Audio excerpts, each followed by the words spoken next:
Hello friends, welcome to our channel.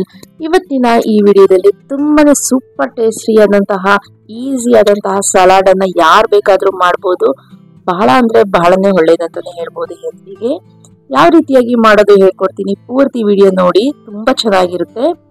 ಮೊದಲಿಗೆ ಇದಕ್ಕೆ ನಾನು ಒಂದು ಸೌತೆಕಾಯಿನ ಈ ರೀತಿಯಾಗಿ ಮೇಲಿನ ಸಿಪ್ಪೆಯನ್ನೆಲ್ಲ ತೆಗೆದು ಕಟ್ ಮಾಡ್ಕೊತಾ ಇದ್ದೀನಿ. ನಾನು ಯಾವ ರೀತಿಯಾಗಿ ತೋರಿಸ್ತಾ ಇದ್ದೀನಲ್ಲ ಆ ರೀತಿಯಾಗಿ ಕಟ್ ಮಾಡ್ಕೊಳ್ಳಿ. ಇದು ನಿಮ್ಗೆ ಊಟದ ಜೊತೆ ಸಲಾಡ್ ರೀತಿಯಾಗಿ ಮಾಡ್ಕೋಬಹುದು, ಇಲ್ಲ ನಿಮ್ಗೆ ಹೊಟ್ಟೆ ಸರಿ ಇಲ್ದಾಗ ಈ ರೀತಿಯಾಗಿ ಒಮ್ಮೆ ಸಲಾಡ್ ಅನ್ನ ಮಾಡ್ಕೊಂತೀನಿ. ಹೊಟ್ಟೆ ಸಹ ತುಂಬಾನೇ ಚೆನ್ನಾಗ್ ಅನ್ಸುತ್ತೆ. ಮತ್ತೆ ಈಗ ಹಬ್ಬಗಳು ಬರ್ತಾ ಇದೆ, ಹಬ್ಬಗಳು ಬಂದಾಗ ಈ ರೀತಿಯಾಗಿ ಸಲಾಡ್ ಅನ್ನ ಮಾಡಿ ತುಂಬಾನೇ ಇಷ್ಟ ಪಡ್ತಾರೆ.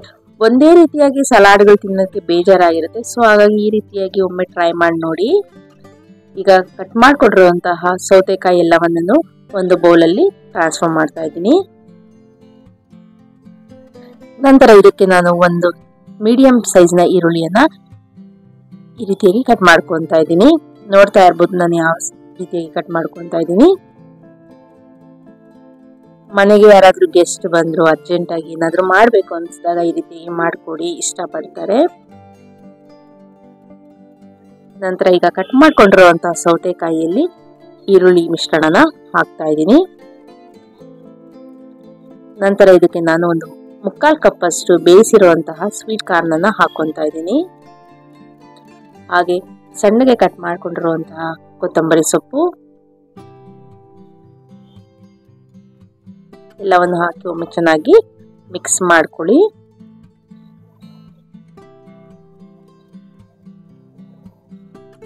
ನಂತರ ಈಗ ನಾನು ಇದಕ್ಕೆ 1 ಕಪ್ ಅಷ್ಟು ಮೊಸರನ್ನ ತಗೊಂಡಿದ್ದೀನಿ.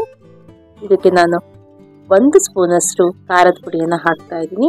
ಒಂದು ಅರ್ಧ ಸ್ಪೂನ್ ಅಷ್ಟು ಸಕ್ಕರೆಯನ್ನ ಹಾಕ್ತಾ ಇದ್ದೀನಿ. ನಿಮ್ಗೆ ಸಕ್ಕರೆ ಇಷ್ಟ ಇಲ್ಲ ಅಂದ್ರೆ ಇಲ್ಲಿ ಸ್ಕಿಪ್ ಮಾಡ್ಕೋಬಹುದು. ಒಂದು 1/4 ಟೀ ಸ್ಪೂನ್ ಅಷ್ಟು ಗರಂ ಮಸಾಲ, ಒಂದು ಅರ್ಧ ಸ್ಪೂನ್ ಅಷ್ಟು ಮೆಣಸಿನ ಪುಡಿ ಎಲ್ಲವನ್ನು ಹಾಕಿ ಒಮ್ಮೆ ಚೆನ್ನಾಗಿ ಮಿಕ್ಸ್ ಮಾಡ್ಕೊಳ್ಳಿ. ಸ್ವಲ್ಪ ರುಚಿಗೆ ತಕ್ಕಷ್ಟು ಉಪ್ಪನ್ನು ಸಹ ಆಡ್ ಮಾಡ್ಕೊಂಡಿದ್ದೆ. ಈಗ ಇದು ಚೆನ್ನಾಗಿ ಮಿಕ್ಸ್ ಆಗಿದೆ. ಈಗ ಇದನ್ನ ನಾನು ಈಗಾಗಲೇ ನಾನು ಕಟ್ ಮಾಡ್ಕೊಂಡು ಇಟ್ಕೊಂಡಿರುವಂತಹ ಸೌತೆಕಾಯಿ ಮತ್ತೆ ಈರುಳ್ಳಿ ಮಿಶ್ರಣ ಏನಿರುತ್ತಲ್ಲ ಅದರಲ್ಲಿ ಹಾಕಿ ಒಮ್ಮೆ ಚೆನ್ನಾಗಿ ಮಿಕ್ಸ್ ಮಾಡ್ಕೊತಾ ಇದ್ದೀನಿ.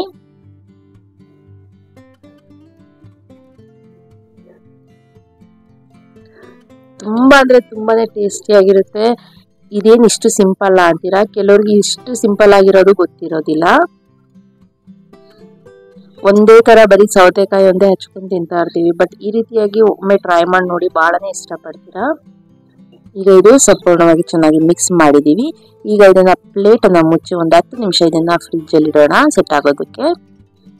ನೋಡಿ ಈಗ ಫ್ರಿಜ್ ಇಂದ ಆಚೆ ತೆಗೆದ್ಮೇಲೆ ಎಷ್ಟು ಚೆನ್ನಾಗಿ ಸೆಟ್ ಆಗಿದೆ ಅಂತ. ಈಗ ಇದನ್ನ ಒಮ್ಮೆ ಚೆನ್ನಾಗಿ ಮಿಕ್ಸ್ ಮಾಡ್ಕೊಳ್ಳಿ ಒಮ್ಮೆ. ನಂತರ ಈಗ ಇದನ್ನ ಸರ್ವ್ ಮಾಡೋಣ. ನೀವು ಇದನ್ನ ಯಾರಾದ್ರೂ ವೆಯ್ಟ್ ಲಾಸ್ ಮಾಡೋರು ಸಹ ಇದನ್ನ ಟ್ರೈ ಮಾಡಬಹುದು, ತುಂಬಾನೇ ಚೆನ್ನಾಗಿರುತ್ತೆ. ಇದು ವೆಯ್ಟ್ ಲಾಸ್ ಮಾಡೋರ್ಗಂತೂ ಫುಲ್ ಮೀಲ್ಸ್ ತರಾನೇ ಇರುತ್ತೆ. ಇದು ನಿಮ್ಗೆ ಹೊಟ್ಟೆ ಸಹ ಫುಲ್ ಆಗುತ್ತೆ. ಮತ್ತೆ ಪ್ರೋಟೀನ್ಸ್, ಫೈಬರ್ ಕಂಟೆಂಟ್, ಹೆಲ್ತಿ ಎಲ್ಲ ಇರೋದ್ರಿಂದ ವೆಯ್ಟ್ ಲಾಸ್ ಮಾಡೋರ್ಗೆ ಬಹಳನೇ ಒಳ್ಳೇದಂತಾನೆ ಹೇಳ್ಬೋದು. ಈ ರೀತಿಯಾಗಿ ಒಮ್ಮೆ ಸಲಾಡ್ ಅನ್ನ ಮಾಡಿ ಹೇಗಿತ್ತು ಅಂತ ನನಗೆ ಕಮೆಂಟ್ ಮೂಲಕ ತಿಳಿಸಿ. ಹೀಗೆ ನನಗೆ ಸಪೋರ್ಟ್ ಮಾಡ್ತಾ ಇರಿ. ಎಲ್ಲರಿಗೂ ನನ್ನ ಕಡೆಯಿಂದ ತುಂಬು ಹೃದಯದ ಧನ್ಯವಾದಗಳು. Thank you so much.